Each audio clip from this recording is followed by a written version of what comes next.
wake up with happiness and with realizing the favors of Allah, right? And I think this is also from a ritualistic perspective, right? When we wake up, Yeah. it's like Alhamdulillah, right? And then so we are realizing that we are actually waking up with, thanking for something that, hey, I have a new day now, right? I have a new day.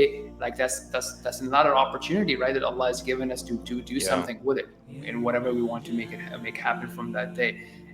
But either we don't have this, at a verbal level, or sometimes we have it at a verbal level, but then we are still waking up with, oh, I don't want to wake up, I don't, maybe put it on snooze, or I have to deal with this Yeah. thing, or I'm going to wake up and take a look at what's happening in the world today, right? So boom, all Yeah. of a sudden, then I might see all the fleshy stuff going around me, and then that state of gratitude and that state of happiness is gone. Yeah.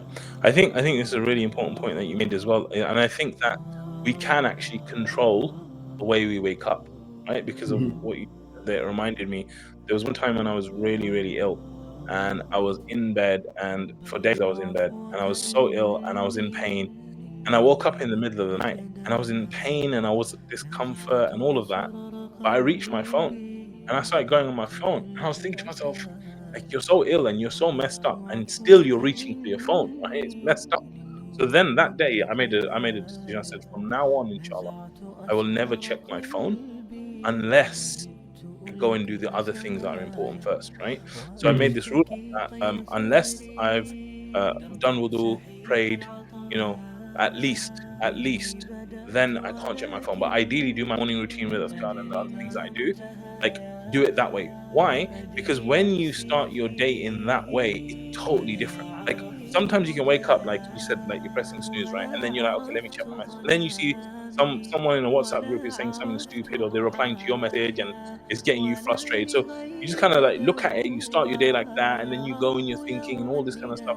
Whereas if you leave the whole world alone and you just go make wudu, just entertain just Allah and just speak to Allah and the words of Allah and all this stuff, and then once you're done with that, like you can imagine the calm peace that comes from doing that, and then you're like, okay, I'm ready for the work. And I think that perspective, it wakes you up in a very different way. Right. Yeah. And to follow up on that, I think from awakening, the reason I think we might sometimes do that is like we need something, some sort of trigger to awaken us, like physically awaken us, like as you said, like some interesting comment, or some funny stuff, or some sort of thing. And I think that's just a subconscious thing that sometimes we may also have this relationship with food, that you're not feeling great, and we would say, okay, you know what, if I eat Mm, something, I might feel great. Well, I think we yeah. don't pause to realize that even if I had, a chips or a cookie or what have you, I still don't feel great, right? So I still have to go and deal with my original problem, whatever that was. Maybe I wasn't feeling excited because I didn't have anything exciting to wake up with. I didn't have a ritual, I didn't have a habit, or I didn't have any exciting projects going on, whatever that is, right? Or I wasn't just appreciating. So sometimes we try to find that supplement or that quick fix with something, but it still is not providing us that fix. Yeah. One last thing I want to say about this whole fix thing, right? And the feelings and emotions. It reminds me of, like, sometimes I go to the mall, and even like amazing malls, like in Dubai, they have one of the greatest malls in the world, right? And I remember, like, you go there and you feel good because you got the mall and you got nice food and there's a buzz and they got like this light show and fountains and everything and every shop you could possibly imagine, and it's all there, and hustle and bustle. It's all great. It's all brilliant, right?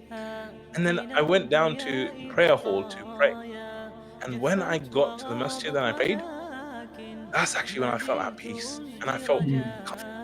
And I felt like, even though I'm in a place which has almost anything that I could want, where I actually felt the peace and the contentment and the ease was actually in the prayer room. And it's just insane, like, because on one hand, the dunya is that kind of like plaything, and that it has those things where it kind of makes you feel like, oh yeah, this is gonna give me the emotions that I want. This is gonna give me the success and the feelings. But really, the feelings are so accessible so easily, just through salah, just through these things. And like Allah tells us, it's only in the remembrance of Allah that heart, it finds that rest. Absolutely, very, yeah. And I think so. So I guess one question could be that why would people not do that? Like, so either we haven't tasted it, or we forget Mm, about it.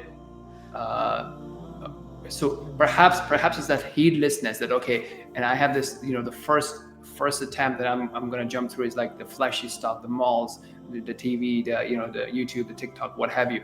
But then we have tasted it at some point, but then sometimes we have become so much on an autopilot mode that we don't realize to go back to it. Would that be one of Yeah. the reasons, or?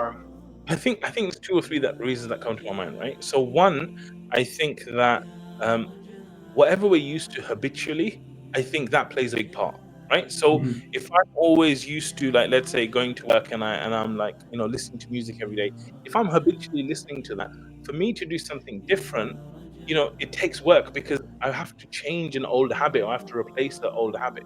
So I think there's parts of us where habitually to feel good, we will just go to the normal things that we've been going to. So whether it's food, whether it's this, but whatever we've been going to, we will just habitually go to that. So that's one element. I think the second element is that no doubt shaitan is playing with us 24/7, right?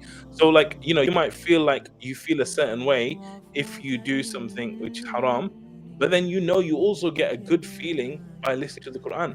But the effort that it might take you to do a sin is like almost no effort, whereas the Quran can feel like an effort as well. So I think shaitan's constantly kind of playing with us in terms of doing that. But then again, I do think that, if you think about this, like, our deep thing as humans is that we are into feeling certain feelings, and we can achieve certain feelings even just by sitting here, right? Like, if I said to you, I want you to imagine, like, what is one of the happiest memories of your life, right? If you actually start to think about it, you close your eyes, you start to replay the moment, you start to feel it, you start to think about, like, you actually start to feel those emotions right here, right now, right? But sometimes we just opt for the quick and easy thing because as human beings, we can be really lazy and we just think, oh, if I can just have a nice double cheeseburger and that will make me feel good, then that's quick and easy and I don't have to think about it, you know? يا رب يوم الندايا يا